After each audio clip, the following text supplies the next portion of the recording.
Sabihin mo sa akin, ano ang hinalo mo sa dugo ni Silvina? Now tell me. Come on. Come on. Bakit ko sasabihin sa'yo? Nanakawin mo lang ang formulang inimbento ko. No. I'm begging you. Sabihin mo sa akin. For the sake of science. You're a scientist. I'm a scientist.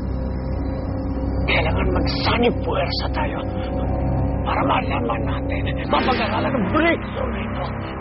We can be partners, Apollo. Pero alam mo, mahiling sa'yo si Ate Narda. Sana tanggapin mo si Pancho para sa akin. Yun naman talagang plano ko eh.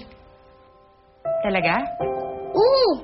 Siyempre, kung sinong mahal mo, dapat mahal ko din. Di ba? Sige, sabihin mo sekreto mo, no?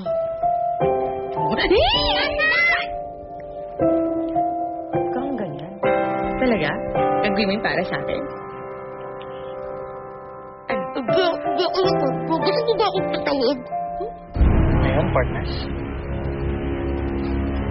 Dati, I was just a mere assistant to you. Isang bobo. Stupido. Scumbag.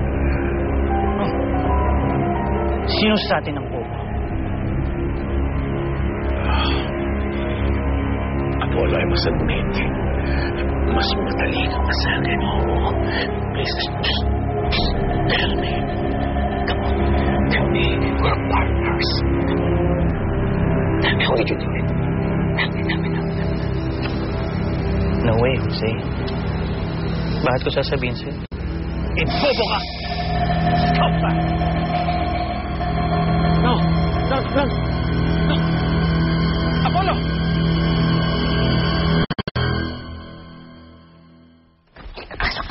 Lola Loli?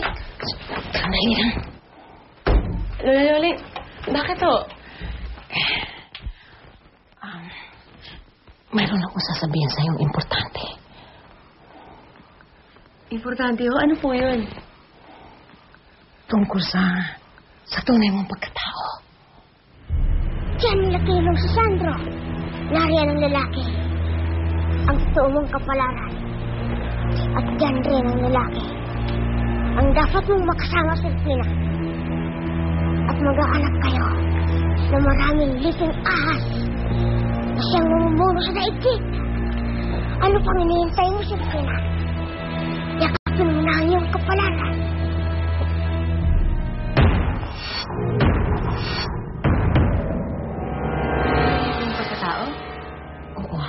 Siguro panahon na parang malaman mo kung ano ang totoo. Narda?